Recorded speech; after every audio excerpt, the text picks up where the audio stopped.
We got some One Punch Man cope. Shout outs to Easy Core for another video. Huge news for the season 3 episode 5, specifically animator spotlight. And do I see Mr. King of Lightning and Vincent Chansart himself? Wait a minute, what's going on here? Let's check it out. Does JC staff, do they ever open their doors to like animators like yourself or Henry Thurlow or Chris or like YMBM? Do you guys ever have a chance to even touch anything from Punch Man or no? Oh my god, dude. I mean, I feel like the people who know. The answer is yes, but I cannot say much about it. God damn, he is French. I mean, listen, look at his name, right? That's the GOAT, bro. That's the fucking GOAT that made Garfield versus, what was his name, Kurgan back in ReZero season 3. And I'm sure so many different Sakuga moments from the battle shonen that you're aware of. That's the GOAT right there, man. So the answer there was yes, right? He's saying yes. Oh, he was Sukuna versus Maoraga too? That's crazy. So I think that this hesitance to say yes, but also still leaning towards it. Obviously, you can't just give away all the fucking insider secrets. I think this is yeah. Dude. I mean, I feel like the people who know. The answer is yes, but Oui. I cannot say much about it. Okay. Hit it. Hey guys, and welcome back to another episode of Animator Spotlight, We a back. series where I dive deep into the lives and works of animators who deserves more recognition. Alright. I aim to highlight the people who bring anime to life, one frame at a time. And obviously, this series is heavily inspired by the Kenpa Vex, one of the best channel when it comes to exploring the people behind animation. Cool. And Shout out, definitely shout a big out. inspiration for how I approach these kind of videos. And in today's episode of Animator Spotlight, we will be talking about a close friend of Vincent Chansart, an animator from the Republic of Sudan, and his name is Van Oba. He's a Van. self-taught web-based animator who literally started online in 2019. Webgen, and now he's Twitter working on animators. several anime titles. And yes, even on One Punch Man Season 3 opening. And Yeah? based on his latest tweet, it looks like he might have animated something huge in the next episode. Smile, punch, running guy, snake. Snake, I think, is supposed to be Orochi. I think. Punch, obviously, One Punch Man. Wait a minute. So today, let's talk about who he is, what a webgen animator even means, Let's and go. how he rose from the internet to Japanese TV anime. So without further ado, don't forget to subscribe and like for Already more have. this type of content, and let's get straight into the video. Van Oba is a freelance Sudanese animator, meaning he's not tied to any specific studio. He debuted as a web-based animator in 2019, meaning he first built his name online, pretty much. That's one of the coolest thing about the animation industry being open to Twitter webgen artists, right? To animators. Like, you would think that Japan being so bureaucratic and so slow in the corporate structure would limit the amount of talent that could come in, but to open their arms to just talent and to see, can you actually do it? Let's see it. And if they can, they're like, fuck it, let's put you in. One Piece does a lot of stuff like that, right? Like, this is a great culture. 2019, meaning he first built his name online, pretty much on Twitter, before studios started scouting him for professional work. That's High School What's God. really inspiring is his story. He grew up watching Howl's Moving Castle, and that's what made him want to be an animator. Ghibli. But then, he didn't have anyone to teach him Japanese animation techniques. So what did he do? He literally He just did it. Just watched the anime and just reproduced it. I don't know. So what did he do? He literally taught himself. He has Yeah. worked in different countries, but he chose Japan. Not because of the money, but because of the freedom. He said Yeah, you don't really become an animator for the money, bro. Straight up, this is for the love of the game.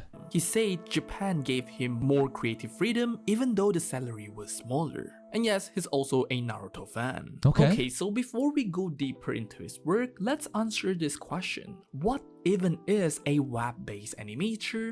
Someone that is not trained in a traditional way in Japan, learning from mentors, but talent internationally that can exist online and such as Twitter to highlight their work, and maybe, you know, industry experts will see that, acknowledge that, and use that as like a resume and, you know, bring them on board on projects. Or webgen. Well, in anime industry, there's a term called WebK or web generation, basically a category of animators who didn't go through the traditional animation studio route. Because normally, animators starts from the bottom. They go to an art school, join a studio, do in-between frames, slowly move up to key animation, and then being a director. But most webgens skip that entire process. They start out online, posting their own animations on social media, and if their work goes viral, studios scout them.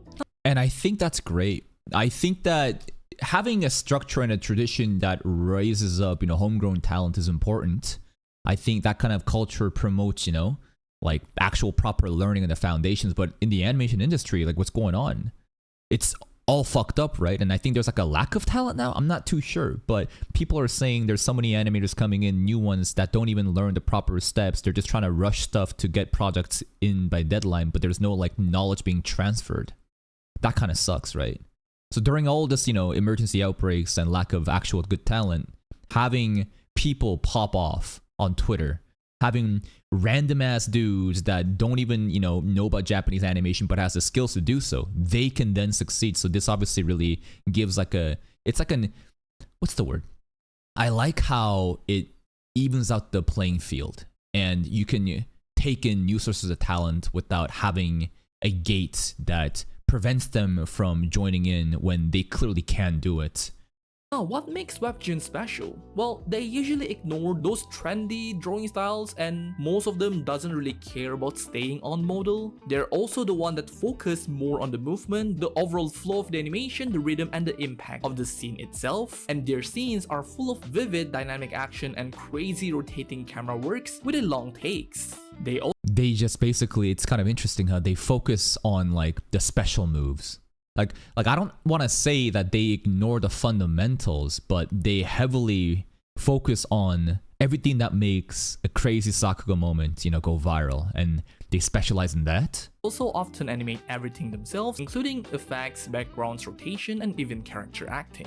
So that is also why webgen heavy episode often looks crazy in motion. Let's take Jujutsu Kaisen Season 2 episode 17. The episode had tons and tons of webgen animators working on it, hence it looks like this. When you pause on one frame, it can look off-model or messy, and that is because it is a moving animation and they often focus a lot on the movement and overall flow of the animation. And then you're gonna get idiots clip random frames like this and say, oh my god, this is so bad.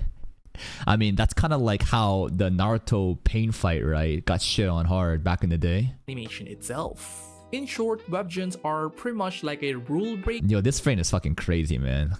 This makes me want to rewatch JJK more and more, bro. It's gonna fucking pop and off. Oh my god. Rule breaker, since they don't really care about the textbook definition of perfection, they care about making a movement feel more alive. However, this freedom comes with challenges. Webgen animation can sometimes clash with the directorial intent or even the production consistency. So since each animator style is distinct and hard to correct within tight schedules, as a result, it often increases the workload for animation directors. And yes, they are the one that...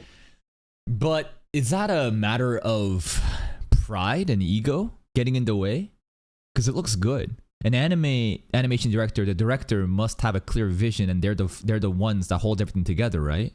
And everyone working underneath must somehow be able to, deliver on that same vision. But just Twitter webgen artists, animators, they come in with such a flair, such a distinctive style that it can't really blend in with the rest of the team. But I feel like there should be exceptions given. Like in a sports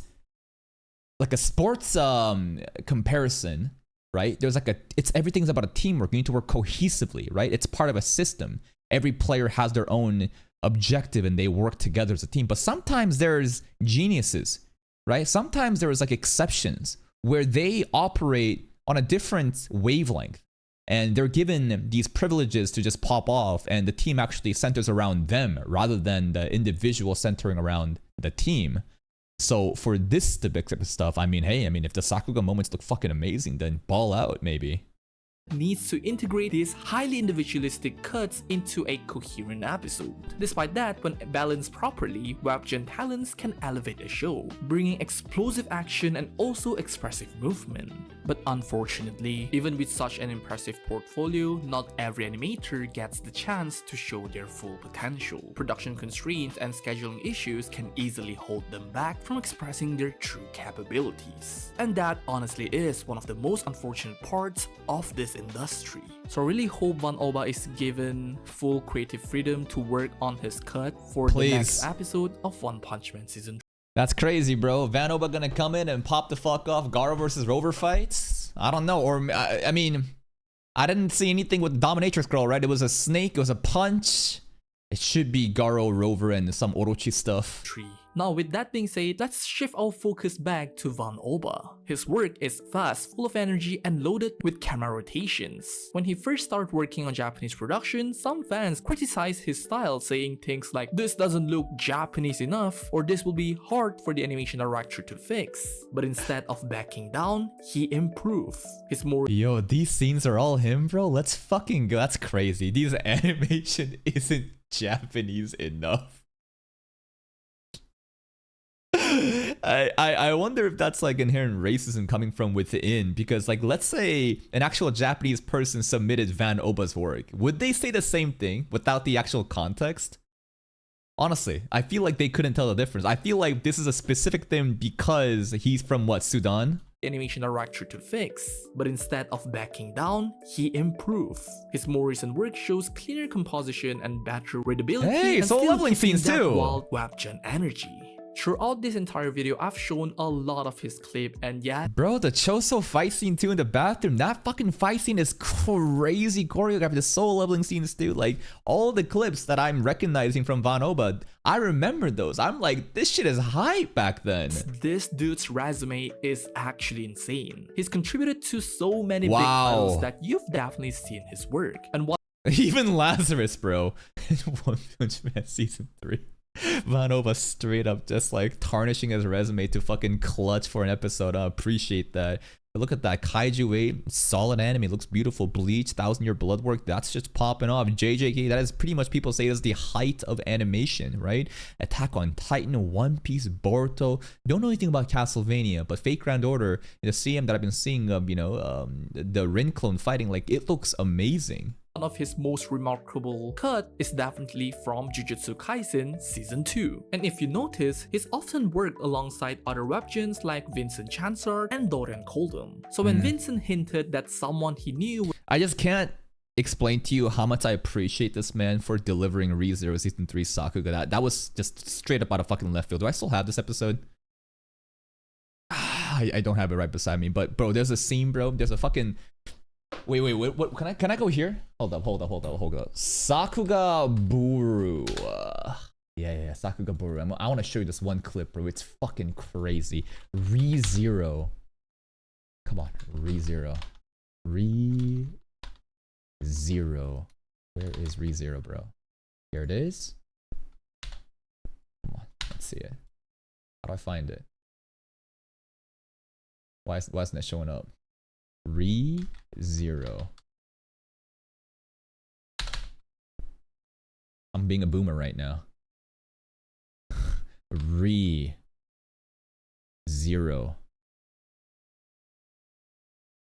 Where's ReZero? That's Memory Snow. Thank you for the copy paste. Yeah, I'm being a fucking boomer right now, bro. Here we go. Yeah. Not the Priscilla scene. This scene. You the stanky leg? Oh my fucking god, bro. Oh my, the stanky leg. Yeah. I can't play the entire thing because I think it's gonna get a copyright claim. But bro, the stanky leg Garfield scenes into the fucking this scene is crazy. The 360 omnidirectional fucking POV fight scene with Garfield in the middle. Like, look at this. What the hell camera lens is this, bro? It's fucking like showing the entire spectrum in this. Oh god, every time you fucking stomp on the ground and the stanky leg, the motion of the leg, bro. This. I would, every time he fucking does that, you just fucking wiggling that feet, wah, hits the ground, and bro, the final sequence here, the tiger frame, where is it? Yeah. Oh. Bro, this was so fucking peak right here. Oh, the tiger scene, bro, the tiger impact frame, gorgeous tiger, gorgeous fucking tiger. That scene just. It's just special, man. And moments of greatness like that, that's what you remember in an anime, bro, right? You don't remember all the 90% of the fucking episode, but there's gonna be some moment that moves you. And most likely, those moments are gonna have impact frames. And bro, Vincent Chancellor pulled up for ReZero Season 3 and gave us such an iconic scene. Like, thank you. Oh my god, thank you. Thank you. Thank you. Thank you.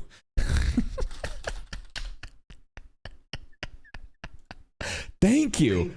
Thank you. Thank you. Thank you. That's how I feel about Vincent Chancellor, bro. Anyways. Was involved in One Punch Man Season 3? Yes, it was probably Van Oba. Now, this is where things get interesting. Recently, Van Oba announced that he worked on One Punch Man Season 3 opening, saying, happy to announce my participation in One Punch Man Season 3 work on One Cool Cut. In One Cool Cut. I also did work on an episode later on too. So it's just one episode, huh? It's just episode 5, huh?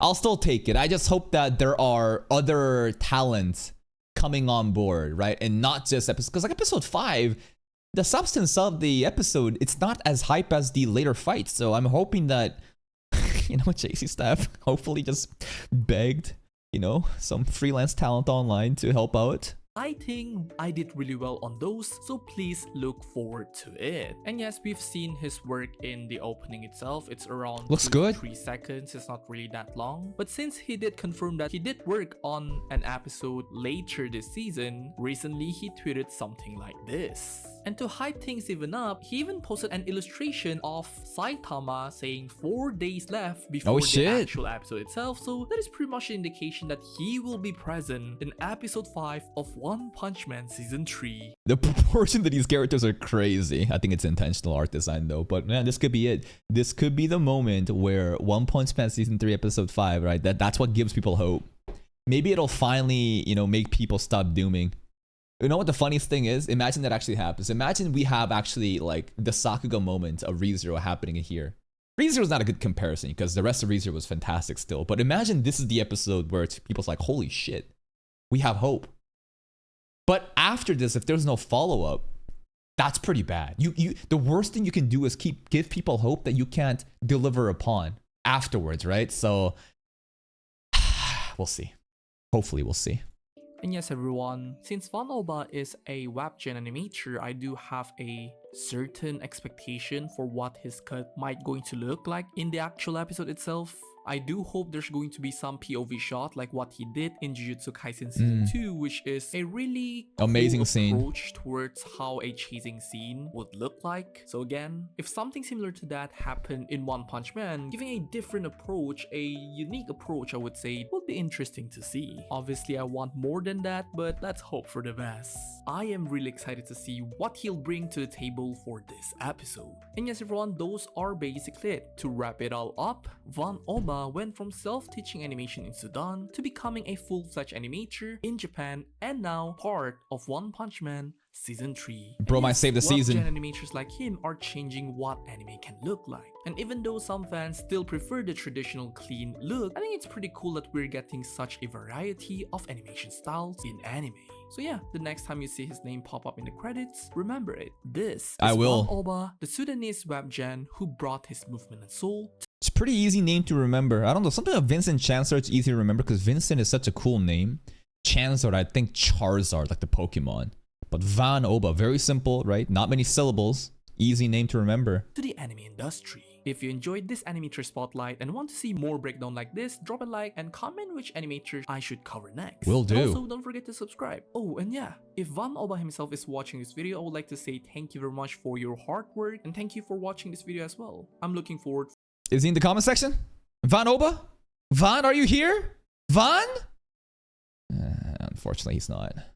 For your One Punch Man cut in the next episode and for your future work because I want to see more of your creativity expand even more in the anime industry. With that being said, thank you very much for watching this video and I'll see you in the next Animator Spotlight video. That's it. Goodbye. Did Van say something on Twitter? Did he say something on Twitter? Anyways, hello, Mr. One. That's pretty much it. I think that this video, I expected this video to just kind of talk specifically about One Punch Man, but I didn't realize this is Animator Spotlight series. Like he has his own playlist, you know, where he goes over and highlights, you know, different animators, and that's a great series to be done. Great video. This honestly gets my hopes up for the next coming episode. I hope that it will deliver and shut a lot of the haters up and give them hope. And the thing after that, though, is you got to keep going, right? You can't just do this one time and then next episodes fall off. Like, we need to have more built upon this, and hopefully that will be the case. Link to the video. Shout out to Easy Court. Thank you again. Go give it a like. Sub to his channel for more content like this. See you next time.